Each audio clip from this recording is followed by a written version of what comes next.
Saudações, queridos e queridas! Está no ar mais um Renamaru J-League com todas as novidades e informações do melhor campeonato de clubes da Ásia. Aqui você ouvinte ficará por dentro de tudo o que rola no campeonato do Nippon. Como sempre, vocês estão na companhia de Elias Falaras, o Barbudinho Alegria na apresentação. Comentários dele, a lenda Mr. Thiago Henrique Cruz, que é a personificação de Roger Rabbit. Tudo bem com você, meu irmãozinho? Saudações, Elias. Bom dia, boa tarde, boa noite a todos nossos queridos ouvintes. É até diferente falar que nós estamos em dia com a J-League. Tivemos nas últimas semanas mais um resumo solo falando das últimas 3 rodadas, e essa semana vamos falar sobre a rodada 22. E por favor, Elias, por que você lembrou de Roger Rabbit? Já faz pelo menos uns 15 anos que eu não vejo esse filme. Tem um canal, vou fazer um jabá gratuito aqui, posso fazer? Pode fazer. Tem um canal aqui em Curitiba, que é o canal das velharias, o nome é Central TV, que passa tokusatsu, passa anime, passa desenho antigo, passa filme, passa série. Eu não sei até hoje se é um canal original mesmo, porque eu vejo várias atrações desse canal, assim, tem uns links da internet num canto, assim, você vê como uma coisa ripada mesmo, sabe, Caraca. não oficial. E não tem uma grade fixa, volta e meia, vai e volta as coisas assim, sabe. Tanto que já passou Dragon Ball GT, já passou o Diabo lá naquele canal, e eu tava assistindo ontem, tava passando Roger Rabbit ontem lá, eu lembrei disso.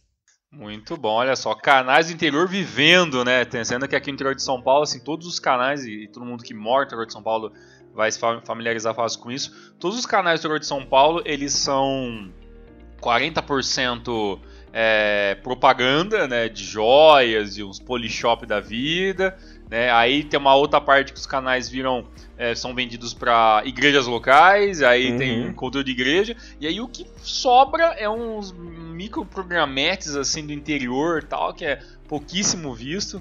Aqui na minha cidade tem um ou dois canais assim da cidade mesmo, além da famosa TV Câmara, né, que é a Câmara da cidade e tal. Mas realmente, com certeza Curitiba tem canais locais muito melhores, isso aí não tem a menor dúvida. Não tá muito diferente, não.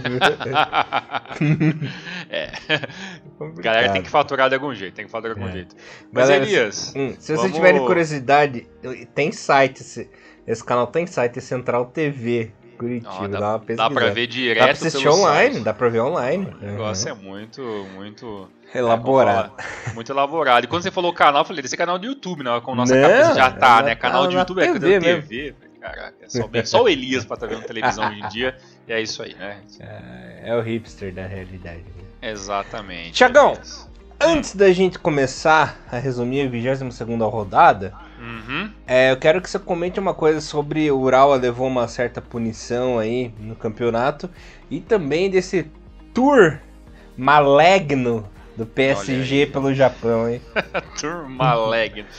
Muito bem, né? A equipe do Urawa Reds, né? A equipe não, a gente sabe que os verdadeiros hooligans, né, dentro do futebol japonês são os torcedores do Urawa Reds, pro bem, mas muito pro mal também, né? A gente já, desde quando existe o Hinomaru Podcast, tem a gente falando algum momento sobre o Urawa Reds em questão da sua torcida. E saiu hoje, né, que a torcida do Urawa Reds, a equipe do Urawa Reds foi multada em mais ou menos 20 milhões de ienes, né, torno aí mais ou menos 750 mil reais, né, porque foi visto que torcedores da equipe estavam cantando sem máscara, né, dentro do estádio nos jogos contra o Kashima Antlers e contra o Gamba Osaka. E aí acontece, a equipe foi multada, isso já está matado, vai ter que pagar isso aí, e agora está sendo apurado se além da multa, se a equipe do Urawa Reds vai perder mando de campo ou se vai ter que jogar sem público dentro do seu estádio, ou até mesmo a possibilidade da equipe de Saitama perder pontos na tabela da J-League 2022. Diferente do Brasil, que é bagunça total, e em alguns outros lugares do mundo também, não só o Brasil, onde a máscara você já nem vê mais, né? No Japão eles estão tentando ainda manter essa cultura de manter as máscaras até o fim da pandemia, e isso, claro, né, quando não é levado a sério, tem multa sim, né, e poderia ser utilizado em outros lugares também. E Elias, a equipe, a gente fala, já que você entrou no assunto rapidamente sobre a torcida do Urawa Reds, recentemente, nesses últimos anos, a gente está vendo muitas torcidas estarem começando a cobrar mais os jogadores. Você vê que Até no Japão, as torcidas aos poucos vão tentando fazer essa forçação, né, de barra em alguns momentos ali, reivindicando melhoras nos jogadores, um pouco mais de raça, né, melhores condições no estádio, ingressos, né, valores de ingresso e tudo mais. E isso é um tipo de coisa que não tinha muito nos anos 90 e muito menos nos anos 2000, ainda engatinhava muito lentamente essa questão de torcida no Japão, no futebol profissional, mas agora a gente está vendo nos últimos anos que a torcida do Japão está começando a ter boca, né? Está começando a reclamar, está começando a mostrar. É claro que a equipe de Saitama tem uma torcida que às vezes acaba vacilando um pouco, até prejudicando a equipe em alguns protestos, mas no geral gosto muito desse novo posicionamento dos torcedores japoneses, mostrando que ninguém é bobo, ninguém tem dinheiro para ficar rasgando, né? Eles querem, claro, né, que o futebol seja visto jogado de uma maneira um pouco melhor para essas equipes, até porque todo mundo ganha muita grana, os seus jogadores e os técnicos, e também melhores condições para o espetáculo, né? Então isso é muito legal. Até porque nesses jogos aí que teve nessa Japan Tour do PSG, também teve protesto sobre o valor de ingresso, né, que os ingressos estavam caríssimos. Você até lembrou em off aqui, a gente começar a gravação desse protesto com faixa que teve no jogo do Kawasaki Frontale contra o PSG, e tinha lá uma faixa realmente, né, escrito Forza Paris, né, e o Paris estava com um cifrão, né, então no lugar do S ali do Paris ali. E isso também acabou dando uma pequena repercutida no Twitter. Por enquanto não saiu nada falando ali sobre algum tipo de punição e tudo mais, até porque eu acho que é uma reivindicação válida, né, pela questão do preço dos ingressos, né? E essa Japan Tour deu o que falar, né, Elias? Já fazia um tempo que as equipes europeias não iam fazer grandes amistosos, né, bastante seguidos assim no Japão. E nessa temporada tivemos aí o PSG indo para o Japão nesse mês de julho para jogar 3 amistosos, né? Venceu a equipe do Frontale por 2-1, né, nesse jogo que teve essa faixa. Depois 3 dias depois enfrentou a equipe do Urawa Reds no Saitama, venceu por 3-0. Depois venceu a equipe no Gamba no Suitão pelo placar aí de 6-2, né, finalizando o seu tour pelo Japão. E no Twitter, claro que o que a gente mais comentou e mais viu os japoneses comentando foi a questão dos jogadores do Gamba Osaka, depois de ter tomado um vareio de 6-2, né, muitos dos jogadores estavam ali, né, já de banhinho tomado, roupinha de treino, segurando papelzinho com caneta numa cerquinha, esperando os jogadores do PSG passar para pedir autógrafos, Elias. Aí eu te pergunto, se jogadores do Coxa, depois de tomar de 6-2 de qualquer time internacional, os caras se reunissem para tentar pegar autógrafo de jogador do PSG, o que aconteceria com esses jogadores? Só uma frase, Tiagão, sem vaselina. Então é isso, né, cara? 6-2, não foi 1-0, não foi 2-1, né? Foi um vareio que a equipe do Gamba aconteceu, a equipe do Gamba quase caindo de divisão, um futebol ridículo na temporada 2022, muitas dificuldades em vários setores até no financeiro, até porque as dívidas do Gamba Osaka vão subindo e a gente não sai, não é muito colocado na mídia essas questões de valores, se a equipe está devendo ou se não está, como é que está o planejamento. Bem, planejamento o Gamba obviamente não tem, e o Gamba é mais uma vez protagonista aqui do Rinomaru Podcast, e ainda tem essa foto vazada, o que mostra que os jogadores estão, né, tanto fez, tanto faz, se a equipe caiu ou não, o importante é conseguir o seu autógrafo do Messi, do Mbappé. E nem acho que é errado os jogadores conseguirem, mas pô, manda um staff lá pegar o negócio, né? Pede se reúne dentro do vestiário com os jogadores do PSG, né, para conseguir um autógrafo, né? Não vai jogadores da equipe que perdeu de 6-2 ir lá no alambrado pedir autógrafo pros caras, né? Então é certas coisas que só no Japão, e essa frase nunca deixa de ser usado nesse podcast. O futebol tá gourmetizado até no Japão, né? Que no nosso tempo aí não tinha isso, não. No nosso tempo, o Matsuda peitava o Gravesen dentro de campo nos amistosos que tinha. Exato. Marinos contra Real Madrid, lá, aquela treta que deu lá. Aquela vez que o Verde ganhou do Real Madrid, também lá que os caras do Real Madrid ficaram putos, deu uma hora confusão. Onde o futebol é jogado um pouco mais de seriedade e outra. Nada contra o cara pegar o seu autógrafo. Muita gente vê, eu troquei de camisa com o cara no vestiário e tudo mais. Mas, pô, a sua equipe tá, né, na zona de rebaixamento, né? Você toma de 6-2, aí os jogadores vão correr para tomar banho, para te pegar autógrafo, sabe? Parece, né? Passa uma visão muito negativa, né? Da seriedade de alguns jogadores dentro da liga, né? Então, sabe? É complicado. O Twitter eu sei que tem um monte de coisa ruim, né? A galera também perde a mão fácil também nas redes sociais, mas né, nessa situação, assim como os protestos também foram feitos também contra o valor dos ingressos, eu acho realmente que é bem interessante. E Elias, como você até comentou em off, vou abrir um parênteses para você que você falou muito bem, abre-se as pernas para os estrangeiros, né? O Japão começa novamente a receber os estrangeiros para fazer essas tours de amistosos, ganha-se um dinheirão, né, essas equipes para vir até o Japão, porque eles não vinham de graça, fazer pré-temporada aqui, e as equipes principais pegam esses amistosos a um preço absurdo, cobram um ingresso caríssimo para os seus torcedores poderem ver esses jogos, para fazer o seu pezinho de meia, conseguir ali algum valor positivo no final do mês. Mas Elias, num ano onde a liga já vai ser corrida por causa de Copa do Mundo no final do ano. Você sabe que, obviamente, o PSG não viria para o Japão para jogar com o Tokushima Vert, não viria para jogar com o Verde, não viria para jogar com o Jeff, né? Viria para jogar com os grandes, né? Com quem tem estádio grande, com quem tem torcida grande, né? Tudo mais, assim, as equipes mais gourmetizadas dentro da liga. Mas isso, parando para pensar, em um momento onde a liga está tão corrida, você fazer os jogadores jogar mais um jogo festivo à toa no meio de semana, não me parece ser um planejamento pensado no esporte, né? Simplesmente na grana, né? Literalmente. Né? Então, bem. Porque esse ano a gente tá com o calendário muito apertado, né? Devido à brilhante ideia de terem feito essa Copa no fim do ano aí. Sim, todo mundo acabou se ferrando. Principalmente quem joga na Europa, né? E agora, assim, que na verdade quem joga na Europa vai ter, entre aspas, essa pausa aí pra Copa do Mundo, né? Mas quem joga, por exemplo, J-League tem um calendário diferente, aqui no Brasil que tem um calendário diferente, os caras vão ter que dar um pau ali, dar um gás pra acabar tudo em outubro, pra daí novembro tá liberado pra todo mundo jogar a Copa, né? Então, principalmente o Japão tá muito apertado esse ano, que vai ter que dar o gás. Só o pessoal do Oriente Médio na CL que ganhou uma mamatinha, né? Que a gente já discutiu. Já foi assunto de Renomaru sobre a série. Provavelmente o último pro Renomaru sobre a série foi essa a pauta. A sorte do Japão é que praticamente a gente depende quase zero de jogadores da liga caseira, né, para a seleção, pouquíssimos, né, vão conseguir a vaga para a Copa do Mundo. Então a correria é realmente para acabar o calendário e você não ter uma J-League no meio de uma Copa do Mundo, que obviamente seria um fracasso de público, um fracasso de um monte de coisa, né? Então a correria é para isso, e aí metem esses três. E outra, viu, Elias?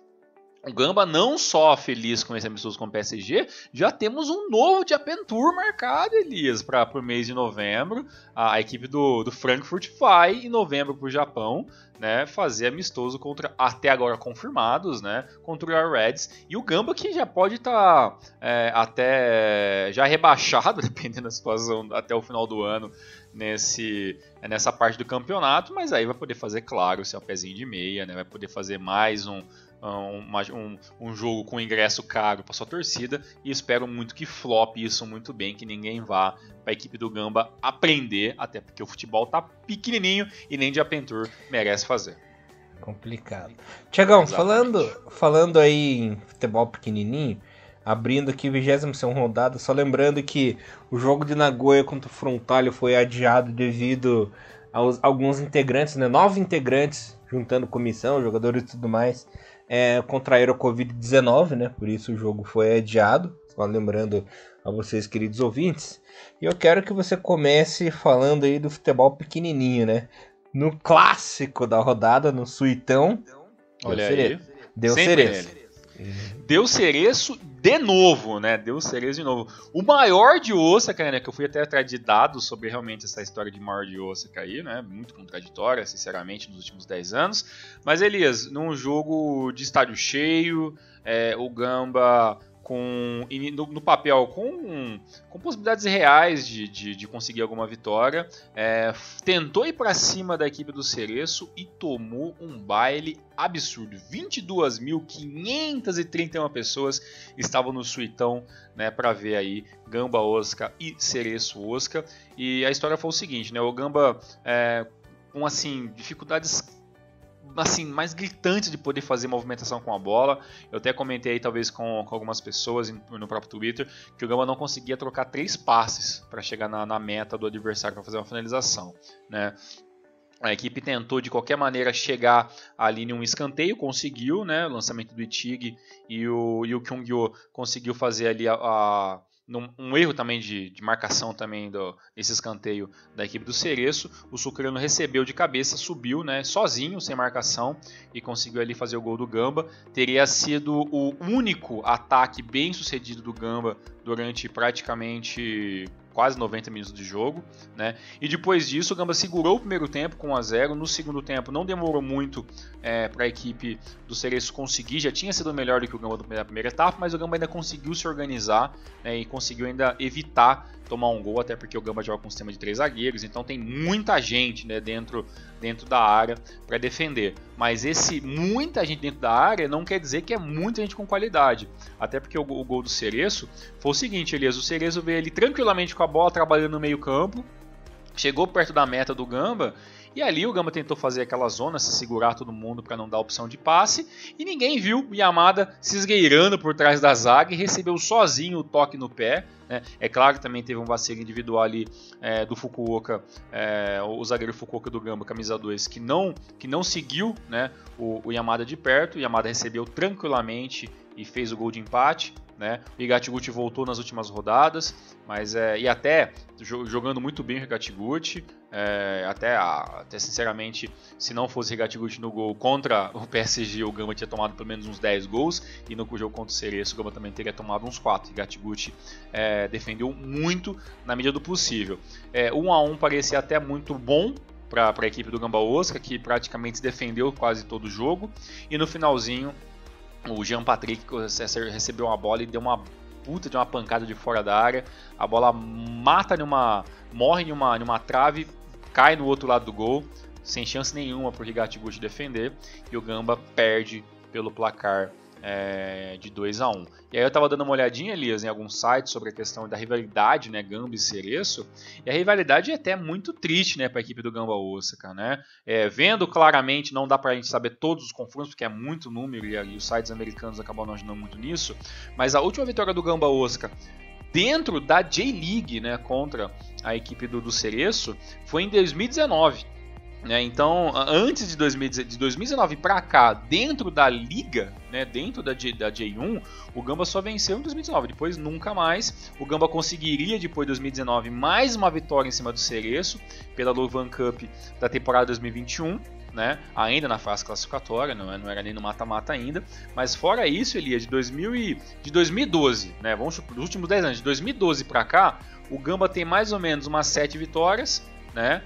Tem aí uns 9 empates no meio desses jogos, e o resto só vitórias, em torno de 9 ou 10 vitórias da equipe do Cereço. Então a numeração, né, do maior de Osaka realmente é meio contraditória, até porque nos últimos 10 anos está tudo muito equilibrado, e levemente, tá, a equipe do Cereço tem momentos muito melhores. Então, bem, dentro da liga, né, o Gamba já não ganha desde 2021, né, desde 2019. Né, tem uma vitória ridícula na fase classificatória, onde praticamente na Louvain Cup os elencos são muitos mistos, ou até 100% reservas, onde o Gamba consegue uma vitória. Mas fora isso, né, é só empate ou normalmente vitórias da equipe da Cerejeira. Então o nome maior de Osaka logo tem que ser revogado, até porque o Gamba, se continuar assim, pelo menos 2023 não joga contra a equipe do Cereço, e esse buraco vai ser ainda muito mais baixo. Complicado. Tiagão, sabia que rolou lei do ex nessa rodadinha? Aonde? Em Kashima, Tiagão, no estádio de Baraki lá. Kashima e Kobe empataram em 1-1. O Osaka, que entrou no finzinho do primeiro tempo devido a uma lesão no Muto, né? Muto, que inclusive se machucando pelo Kobe, também ficou de fora da seleção na East Asia, né? Porque como esse campeonato não é oficial da FIFA, você pode ser convocado, não precisa ficar concentrado. Você tem rodada da J-League, como o torneio está sendo no Japão, tanto que até o Mizunuma jogou na rodada e tudo, e foi, sabe como é que é, né? Enfim, Muto entrou lá, se machucou, o Osaka teve que entrar aí para substituí-lo, né? E marcou de cabeça seu golzinho, né? O gol da abertura do placar. E não quis nem saber, comemorou, foi pra galera, ficou mostrando a camisa, batendo a mão no peito, lá veio como um malucaço, né? Quis nem saber. Inclusive o Oscar que apanhou, né? O jogo inteiro aí, coitado. O pessoal do Kashima não quis nem saber. Já sabemos o porquê, né? Já sabemos o porquê. Já. Respeito zero, né? Ao ex-jogador do Kashima aí. E no finalzinho, o Izumi, né? 42-43 do segundo tempo. Foi lá e empatou, num lance até parecido com o gol do Kobe, né? E ficou no 1-1. O Kobe tá dando uma respirada de novo, né, Thiagão? Com esse empate aí, o time subiu para 15º, inclusive passando o nosso querido Gamba, né? Que você comentou aí do jogo, tem 21 pontinhos. A primeira equipe na zona de rebaixamento é o Shimizu com 20 e o Lanterninho e o Júbilo com 19, né? E o Gamba tá naquela zona do agrião ali com seus 21 pontinhos, né? E o Kashima teve uma pequena distância aí, né? Deu uma caída que estacionou nos 40 pontos, 5 a menos o Marinos, que é o líder no momento, né? E... o que eu ia comentar com você? Nossa, caduco é fogo, né, Thiago? Você vê... Ainda o Kashima conseguiu ainda esse empate jogando praticamente o segundo tempo, quase assim, metade do segundo tempo com um a menos, né? Que o Kim Min-tae foi expulso nesse jogo, né? Tomou o primeiro amarelo, depois tomou o segundo, foi expulso. E, olha, era isso mim, que eu ia assim, falar, da expulsão. Além da expulsão e tá por ainda um gol atrás do placar, foi muito pela questão de jogar o jogo dentro do mando de campo, né? Então, dentro do Ibaraki e tudo mais, a equipe do Kashima ainda conseguiu esse respiro. Se tivesse perdido pro Vissel Kobe, seria muito melhor pro Vissel Kobe e seria muito ruim pro campeonato pro Kashima. Apesar que nesse momento eu acho que qualquer rodada que o Kashima não vencer, e o Kashima já não vence há 3 rodadas seguidas, né? Tem essa pequena observação, tá deixando o Marinos, né, remar um pouco mais e meio que sonhar um pouco mais com esse título, né, Elias? Isso. O Marinos que inclusive nessa rodada empatou, né? Ficou no 2-2 diante ali da equipe do Sagatos, fora de casa, um placar super importante. Embora não vença a 2 rodadas, né? Que você comentou, são 2 empates seguidos aí. Tá somandinho, né? O Léo Ceará abriu o placar de pênalti. Léo Ceará que despontou esse ano, né, Tiagão? Ele não teve um destaque tão grande na última temporada, mas essa temporada ele tem sido muito importante, até pela saída do Maedinha, né? Ele conseguiu conquistar seu espaço na equipe, até levou um susto, tomou a virada do Sagan, né, que o Miyashiro e o Honshuko viraram o jogo ali no segundo tempo, mas o Mizunuma, o herói Mizunuma, né, que jogou muito bem contra a seleção de Hong Kong, foi lá jogar no Marinos também, emprestar aí um pouco da sua beldade em campo, né, Tiagão? Tá jogando muito bem. Tá jogando bem, menino. Tá uma temporada muito boa do Mizunuma. Claro que dificilmente vamos vê-la na Copa do Mundo, né? Mas pro Marinos sim, aí... Tá ótimo. Tá bom, né? Tá quebrando um galhão. E deu números finais aí. E agora, com esse empatezinho, a equipe abriu 5 pontos do Kashima, né? Se tivesse vencido, a equipe do Sagan poderia ter aberto 7. Mas 5 já é uma boa distância, né? Pra dar aquela aliviadinha e tudo mais. Lembrando que Marinos e Kashima tem 22 jogos, né, Thiago? E o terceiro colocado, que é o Frontale, tem 20, né? Então tá com 37 pontos. Vencendo esses 2 jogos que faltam, pode chegar a 42 e passar o Kashima, né? Não, seria muito bom, mas assim, até que esse empate, né, por tudo que a gente tá vendo que, por exemplo, a equipe do Sagan tá jogando, né, nessa temporada, e a única coisa que eu gostaria de falar sobre o Sagan é o seguinte: eu espero sinceramente que eles não enfiem, né, essa equipe no nariz, né, cara, porque a equipe tá organizada, é um 4-4-2 lindíssimo de se ver, funcionando bonitinho, diferente dessa algazarra, esse 3-5-2 que a equipe do Gamba Osaka joga. O Sagan Tosu joga um 4-4-2 assim, ó, fino, bonito de se ver.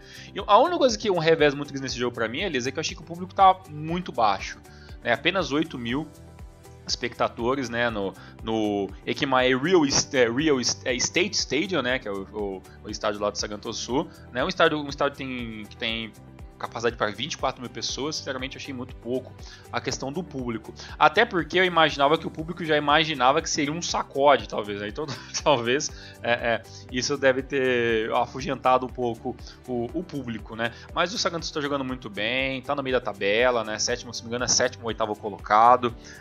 Ou não, perdão, nono colocado. Sétimo é a equipe do Hiroshima. Do Hiroshima não, do FC Tokyo. O Hiroshima está em sexto, depois o Ural e depois o Sagantoso em nono.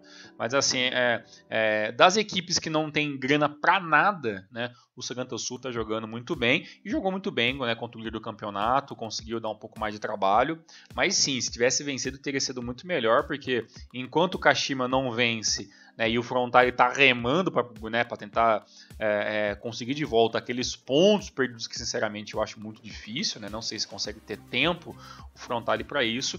Por enquanto, dá pra gente dizer que o Marinos está com a faca e o queijo na mão. Né? Claro, tem todo o retorno pela frente, mas se saber administrar, né, o título de 2019 pode pintar novamente para a equipe de Yokohama. Quem sabe, né, Tiagão? Aí nem mais o mais otimista torcedor do Marinos esperava por esse título, né? Nem mesmo o Renan Teixeira.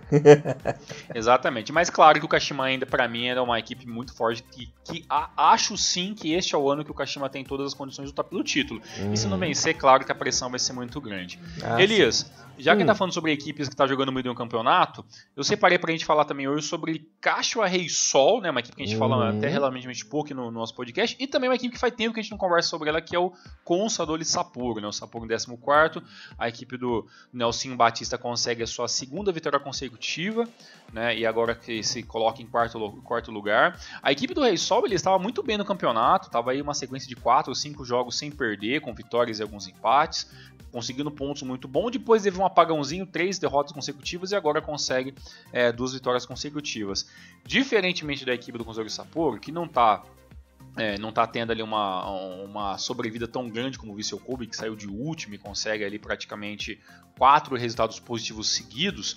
A equipe de Hokkaido consegue nesse momento, né, tá nesse momento nos últimos 5 jogos com uma vitória, 3 derrotas e um empate no meio de tudo isso. 14º colocado, 3 pontos de diferença para o Gamba Osaka, né, que é a primeira equipe fora da zona de rebaixamento. E o jogo foi até bem interessante e sinceramente eu assisti e falei, eu quero ver, faz tempo que eu não vejo um jogo do Sapporo, quero ver como é que tá essa equipe em 2022, até porque dependendo dos jogos tem que escolher um jogo outro para assistir.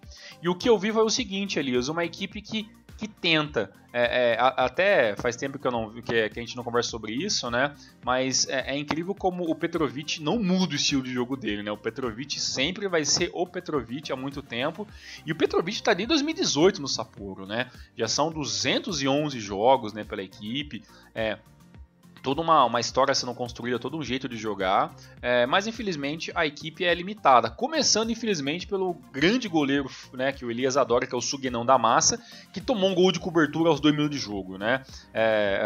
O Kamijama conseguiu um lançamento lá, né, da meta da equipe do Reysol, a bola veio pingando, acabou caindo nos pés do camisa 2 da equipe do Reysol, né, o Mitsumaru, e o Mitsumaru viu ali o Sugeno muito adiantado para tentar abafar o lance, deu só um toquinho por cima e 1-0, né? Então esse 1-0 logo, né, aos 2, 3 minutos de jogo, meio que matou completamente aquela tática do Petrovic, tanto que você vê diretamente ele no banco de reservas, colocando a mão no rosto, tipo, claro, assim, nossa, tudo que eu pensei para esse jogo, que era talvez se retrancar, segurar um pouco mais, jogar no contra-ataque como as equipes deles faziam antes, acabou indo por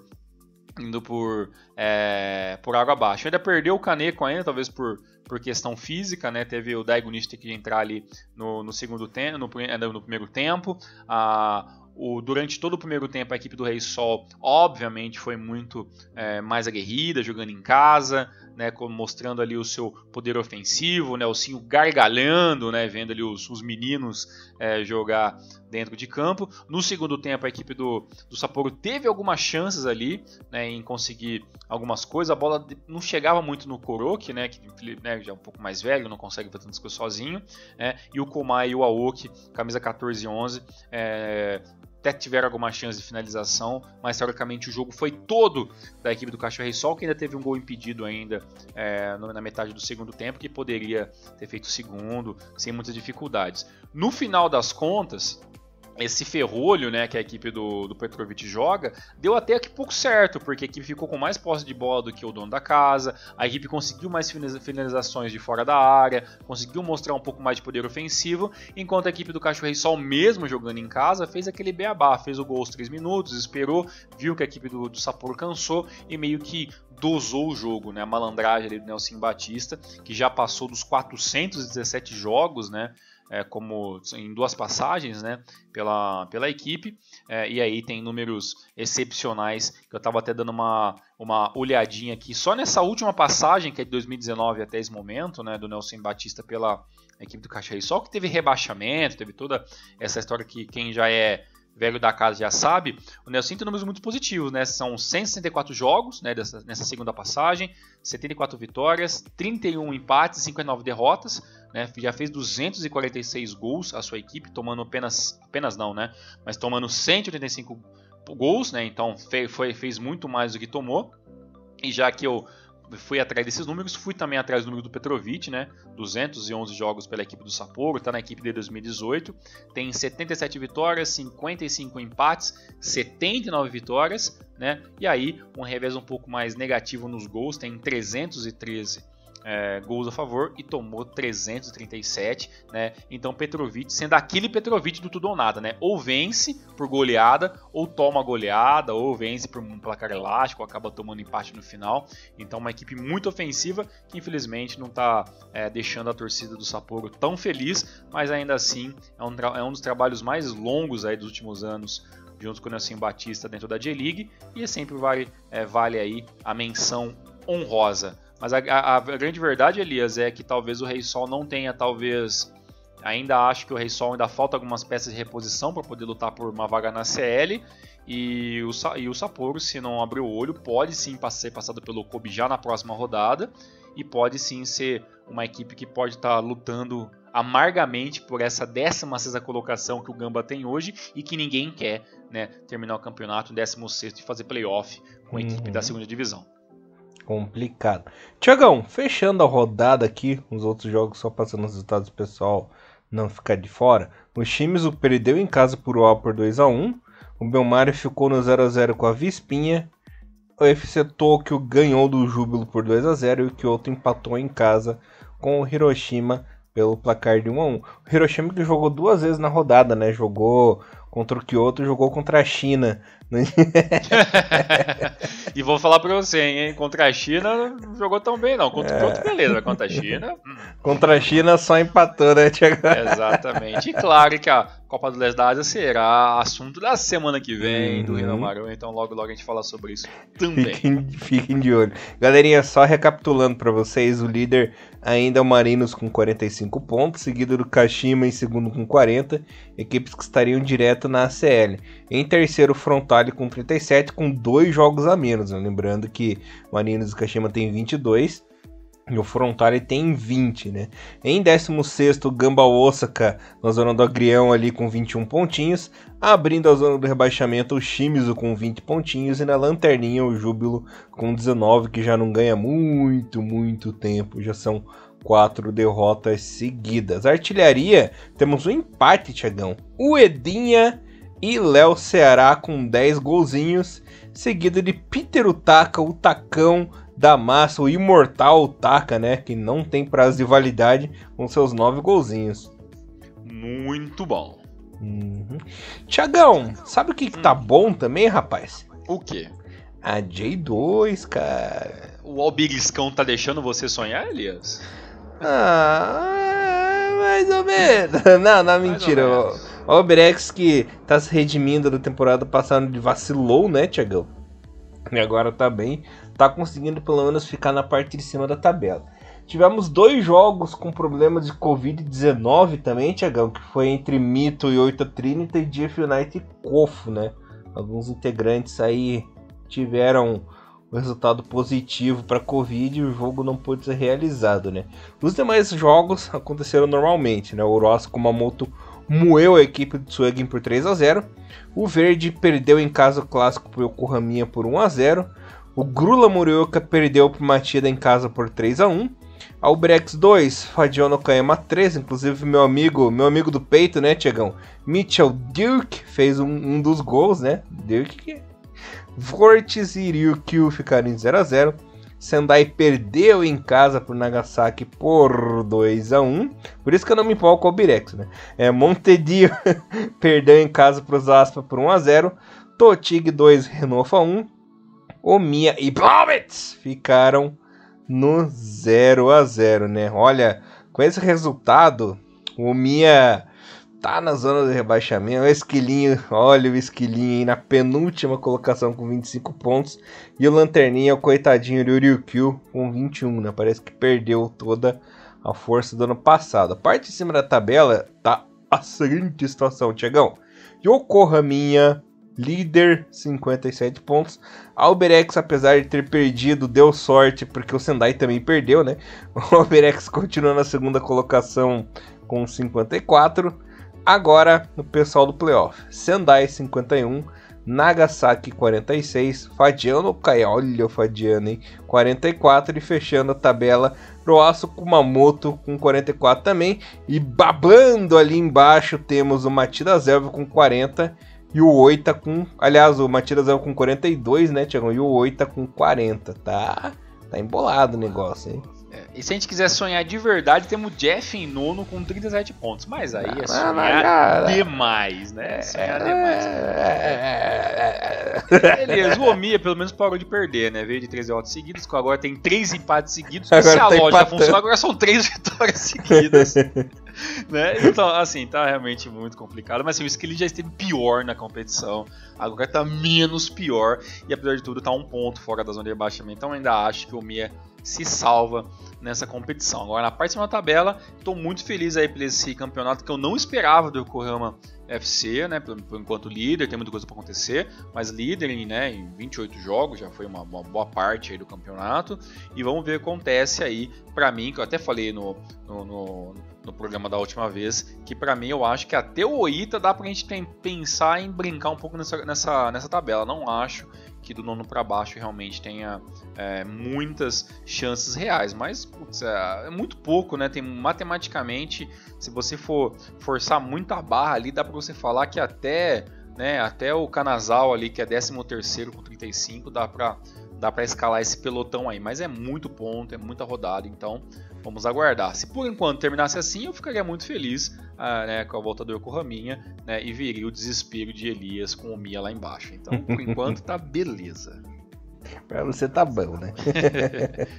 E a J3? A J3, nós temos aí o nosso querido Kagoshima United na liderança com 38, seguido por Iwaki em segundo com 37, mas o Matsumoto Yamaga tá com 37 também coladinho. Lembrando que a equipe não pontuou nessa rodada, tanto o Iwaki quanto o Matsumoto não jogaram, né? O jogo foi adiado, inclusive seria o jogo para quem ia ficar em segundo, né? Então a partida não ocorreu. Não, eu confesso a vocês que eu não sei o motivo, mas provavelmente deve ter sido a Covid, né? Infelizmente. Os outros resultados, ó, o Azul Claro perdeu em casa pro Mabari por 1-0, Fukushima 3, Gainari Totoro 2, Fujieda 3, Gravans 1, olha esse bom tempo, Sagamihara 2, RM3. Pô, peraí, calma aí, peraí, eu vou ver o Sagamihara, eu vou ver, esse final de semana eu vou ver o Sagamihara. Foi lá, pipocão, 6 horas da manhã, vou assistir isso aqui, né, vai destruir hoje. 36 minutos, 2-0 RM. Eu falei, puta que pariu. Olha o rolê do fim. Não, depois fala que casar é bom, né? Olha o evento pós-casamento que o Thiagão me arranja. Não, vou aí assistir beleza. Sagamihara no fim de semana. Não, aí beleza. Aí no segundo tempo, aí empatou. 80 minutos tá 2-2. Ando e o Kid empatou. Falei, putz, 2-2. Eu acho que se forçar muita amizade, eu acho que a gente consegue. Até porque o homem tava em campo. Eu falei, vai sobrar pro Fujimotão da massa e o cara vai dar, né? Vai dar aquela bike monstra. E aí acontece, 83 minutos, 3-2, errei, eu fui dormir puto da cara. E é isso.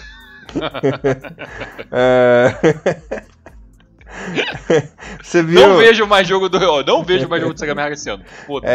Pergunta que não quer calar. Você viu na televisãozinha grudada na parede lá ou viu no computador? Eu vi no computador. Não mereceu a minha televisão esse jogo. O Thiagão que esses dias fez consultoria comigo, né? Eu ia perguntar qual era o melhor suporte de parede para pôr a TV. A amiga é pra essas coisas, vai falar até de J-League é suporte de televisão. E eu passei boas dicas aí. Exatamente, muito obrigado. De nada. Continuando aqui. Mas quer falar de estádio? Pergunta pro Nakamatsu. Bons entendedores saberão. O Fanrauri perdeu em casa pro Kagoshima por 1-0. O Gifu bateu por 2-1 com a Matamaré. Yokohama Sports perdeu pro Cataler Toyama por 2-1. E o Thiagão ganhou, né? Nagano parceiro 3. Tegevaharo 2, Thiagão. Kagoshima, por enquanto, talvez pela sorte, né, do jogo ter sido adiado do Iwaki Matsumoto, ainda é o líder. Mas ainda, muita coisa pra acontecer. O campeonato é muito longo. A única, talvez, coisa triste, assim, que eu tava até pesquisando seriamente sobre a J3 esses últimos dias. E, Elias, existe uma conversa em coisa de internet, tá, gente? Isso que eu tô falando aqui não é nada, não é nada de pra ser levado a sério. Mas existe um trabalho, né, dentro aí da parte burocrática da Liga Japonesa, que falam que um possível rebaixamento e uma junção um pouco melhor com o JFL pode acontecer, pasmem, a partir de 2026 para 2028. Achei muito tempo. É claro que isso é especulação de internet, conversa de fórum, tá, gente? Isso aqui não é nada de cravando nada. Mas 2026, 2028 é muito tempo, cara. Até lá a J3 vai perder muita questão de... Assim, vai se aclimatar um pouco melhor, as equipes vão ter muito tempo para trabalhar. Mas assim, eu achei 2026 muito longe, viu? Eu queria isso para 2024, mas bem, tô começando a perder as esperanças. Complicado. Thiagão, e a vida do nosso querido Suzuka Point Gatherers não tá tão fácil assim na JFL, cara. Os irmãos Miura. A dupla sertaneja japonesa, né? Os irmãos Miura estão penando ali na nossa querida JFL, né? Não estão conseguindo despontar. Empatou em casa contra a equipe do Maruyasa Okazaki, né? Por 0-0. O líder continua sendo o nosso querido Honda, né? Que tem cadeira cativa no JFL. Poderia se profissionalizar porque tem uma boa estrutura, mas não quer. Enfim. Continuando, o Verespa e o Tiamo ficaram no 0-0. Osaka 2, Tokyo Musashi no 1. Kagura Shibane 2, Criação Shinjuku 1. Veriten Mie 1-1 com o Sony Sendai. Raimiro Aomori 2, Biwako Shiga 0. Kochi United 3, Honda Lock 0. Lembrando que o líder é o Honda com 32 e o FC Osaka é o vice-líder com 30. Só sobe Thiagão. Fechamos aí todas as ligas principais do Japão. Exatamente, galera. E temos J-League neste final de semana, tá? A rodada 23 acontece. Começando no sábado com o jogo de abertura, às 2 horas da manhã, finalmente um jogo no horário legal. Mas aí, talvez, não sei se a galera vai se animar. Teremos Consadole Sapporo e Nagoya Grampus, se tudo der certo, né? A equipe do Nagoya voltar a jogar nessa rodada. Tem um jogo às 2 horas da manhã. Todo o restante da rodada acontece no sábado, a partir das 6h30 da manhã, com jogos às 6h30 e às 7h. E o que não acontecer no sábado, teremos ainda um joguinho no domingo, finalizando a rodada com Shimizu S, Pulse e Sagan Tosu. Dê uma olhadinha aí nos streams, procurem os links, sejam felizes e assistam a J-League 2022. Elias, muito obrigado, tamo junto, um forte abraço e até semana que vem. Eu que agradeço, Thiagão, nos vemos na semana que vem, galerinha aí. Renomaru, levando o melhor futebol japonês pra vocês, galera. Valeu, até semana que vem. Abraço, tchau, tchau. Sayonara.